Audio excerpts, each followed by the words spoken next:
Thank you. What an inspiring evening. Well, good evening, ladies and gentlemen. I'll keep it short because as a producer, I prefer to be behind the camera, so this isn't always the easiest for me. I hope you'll bear with me. It's such a pleasure to be with you here this evening and to be honoured with such a prestigious award. Thank you, MPAC. It really means a lot to me and to Orlando. He really wanted to be here tonight and couldn't be, so he sends his apologies and his greetings.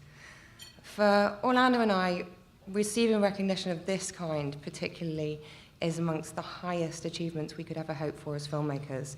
We make our films to make this kind of impact in the hope of building bridges or showcasing inspirational people. In the White Helmets, we found an opportunity to do both. These men and women are some of the most inspirational people we have ever met, and they serve as a daily example that individuals can choose to act from the most compassionate parts of their hearts in the service of others, despite the very real odds against them. Doing this work comes at a great cost to the White Helmets, and they're risking their lives every day, as someone else mentioned. They've lost over 170 of their own so far. In fact, just this week, 12 White Helmets were killed in targeted attacks by the regime. And yet, driven by their very deep faith, they continue with their important work. When we finished making this film in September, they had saved 60,000 lives. Somebody mentioned a figure of 82,000. It's actually now closer to 100,000.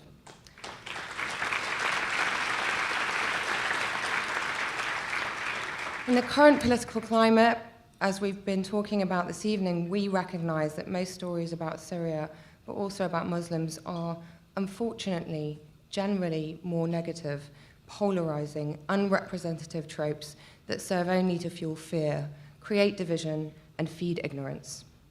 We're pleased to have contributed in the tiniest way to challenging those stereotypes, and we're really lucky that Netflix helped us to spread that message to 190 countries around the world. What still makes us sad is to know how far we still have to go.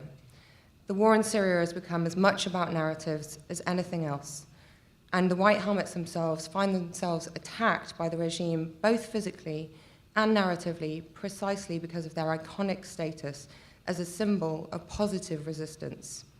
In their context, to be life-saving, peace-loving, religious Muslims who believed in the sanctity of life for all is an act of resistance against the message that is being spread about Muslims by too many.